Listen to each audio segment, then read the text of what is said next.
సంగారెడ్డి జిల్లా పార్టీ అధ్యక్షుడు, సంగారెడ్డి ఎమ్మెల్యే మిత్రులు చింతపల్లి గారు, జహీరాబాద్ ఎమ్మెల్యే, మీ అందరి అభిమాన నాయకులు నర్సాపూర్ ఎమ్మెల్యే గారు, గౌరవనీయులు సునీత లక్ష్మారెడ్డి గారు, నిజామాబాద్ జిల్లా ఆర్మూర్ మాజీ ఎమ్మెల్యే మిత్రులు జీవారెడ్డి గారు,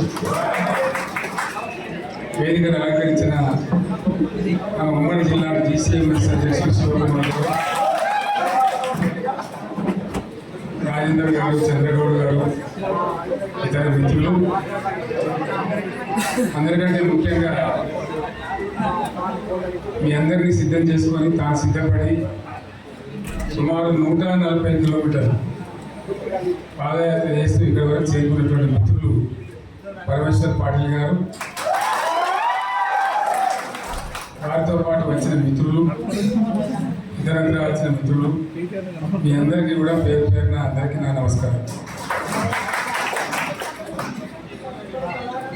ఈరోజు పరమేశ్వర్ పాటిల్ పాదయాత్ర చేయాలని అనుకున్నాను. ఏంటి కారణం? ఇందుకోసం ఆయన పాదయాత్ర చేయాలి, ఈ పార్టీని బలోపేతం చేయాలి, ముందుకు పోవాలి. ఎందుకు అనుకోవాల్సి వచ్చింది? దానికి బలమైన కారణం ఉంటుంది. ఏ ఊరికే ఉండదు, తమాషా ఉండదు. బీఆర్ఎస్ పార్టీ పుట్టుకనే ఒక తమాషా, ఆశామాషిగా ఏదో తమాషా రాజకీయాల కోసం పుట్టింది కాదు. రాజకీయం అనుకుంటే మీ మధ్యలో కొంతమంది రూపాయల మిత్రులు ఉందని నాకు ఇంతకుముందు హరి చెప్పినాడు. అప్పుడు నేను మంత్రిగా ఉండే టైంలో రూపాయలకు వచ్చినాను. ఆ రూపాయల చెరువు ఇవాళ పడుచుకోకపోతే ఆ రోజు నేనే నిలబడి బ్రహ్మాండంగా చేస్తే ఇప్పుడు ఆ చెరువు అన్నం పెడతా ఉంది. మనకు అధికారం లేకపోవడము, పదవులు లేకపోవడము, రాజకీయాల కోసము పుట్టిన పార్టీ కాదు. మీ అందరికీ నేను మనవి చేసేది ఏంటంటే, ఇలా పరమేశ్వర్ పార్టీతో పాటు వచ్చిన మిత్రులు మీరు చాలా దీక్షతో వచ్చినారు. మిగతా మిత్రులు కూడా దయచేసి వచ్చిన వాళ్ళు నేను అందరికీ కూడా కోరేది, ఒక చారిత్రక సందర్భంలో తెలంగాణ అనేటువంటి ఒక జాతి ఇతరుల చేతుల్లో చిక్కి విలవిల్లాడి సర్వనాశనం అయిపోయిన. ఇంకో విషయం కూడా చెప్పాలి, మీరు జహీరాబాద్ చూసారు కదా, ఈ రైతులు బాగుపడడం ఖచ్చితంగా 600 తెచ్చుకోవాలని చెప్పి ఒక నిర్ణయానికి వచ్చింది. నిర్ణయానికి వచ్చిన తర్వాత రంగారెడ్డి జిల్లాలో నాకు భూమి ఉంది. గవర్నమెంట్ ఇళ్ళలో మనం ఉండదు కదా, ఉద్యమం చేసేటప్పుడు ఇండిపెండెంట్గా ఉండాలని చెప్పి